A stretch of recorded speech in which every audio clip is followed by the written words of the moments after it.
Welcome to Nightfall Story Lounge, your nightly escape into romance, mystery, comedy, and sweet dreams. The door closed behind us with a soft click and something in the room shifted. Not rushed, not frantic, just inevitable. She stood there for a moment, back against the door, eyes on mine like she was anchoring herself to the reality of what we'd just done, what we were, wife, husband. The words still felt new in my chest, too big, too right. I didn't touch her right away. I wanted the moment to breathe. She stood there, watching me, eyes dark and curious like she was studying a version of me she hadn't met before, or maybe one she always knew existed. I reached for her slowly, giving her time to pull away if she wanted to. She didn't. She took a step toward me instead, then another. Her hand found mine, fingers sliding between my knuckles like they already belonged there. Like this wasn't a beginning, but a continuation we'd postponed long enough. Kevin. She said softly. The way she said my name, steady but warm, did something to me. I leaned in, resting my forehead against hers, breathing her in. Lavender, wine, vanilla. Familiar comfort layered with something entirely new. We don't have to rush. I murmured, brushing my thumb along her jaw.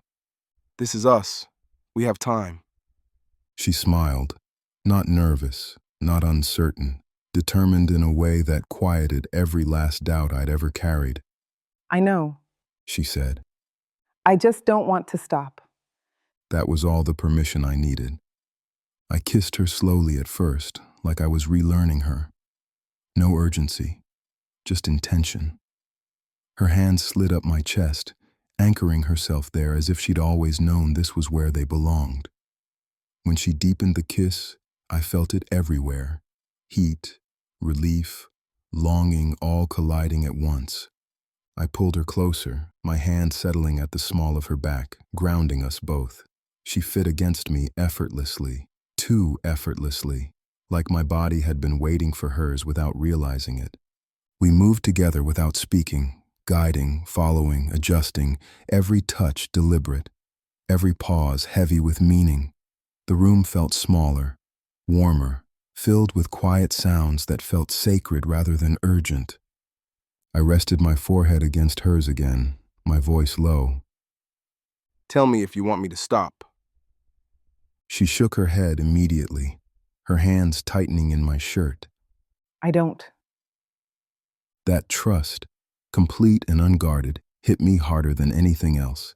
I kissed her again, slower this time, deeper, like I was sealing something rather than starting it. The kiss deepened immediately. No hesitation, no testing. It was hunger layered with relief, years of restraint dissolving in a single breath. I backed her toward the bed without breaking contact, my hands memorizing her like I'd waited my whole life to do exactly this. Everything slowed after that. I held her like she was something precious, like she was mine and I was hers, equally and without question.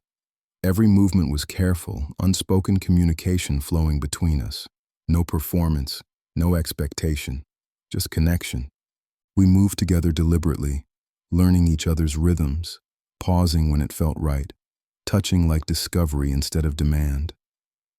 She met me with intention, not shyness. Every look, every breath telling me she was exactly where she wanted to be. When we finally came together, it wasn't hurried or clumsy. It felt earned, grounded, like something we'd been circling for years finally clicked into place. I held her through it all, anchoring, steady, listening to her breath change, feeling the way she held on to me as if she trusted me completely. That trust undid me more than anything else. Afterward, we didn't separate. We stayed tangled, limbs heavy, hearts racing back into sync. I brushed my thumb along her arm, feeling her relax beneath me, the room quiet except for the hum of the city far below. I'm not tired. She murmured after a while. I smiled against her skin. Me neither. The second time was different, slower, deeper. Less about discovery and more about reassurance, about choosing each other again, deliberately, I kissed her like a promise this time, like I was reminding her and myself that this wasn't impulse. This was intention. Somewhere between the second and third stretch of quiet, laughter slipped in, soft, intimate, the kind that only happens when you feel safe. By the time exhaustion finally settled in, the clock was working against us and neither of us cared. I pulled her close, her head fitting perfectly against my chest. Her hand resting over my heart, I pressed a kiss to her hair and whispered, more to myself than to her, I've got you. She shifted closer, her hand resting over my heart like she knew exactly where to place it, like she'd claimed it without asking. And in that quiet, shared stillness, I knew something with absolute certainty. This wasn't a moment. This was the beginning of everything. We didn't say much after that. We didn't need to, because everything that mattered had already been said, without words.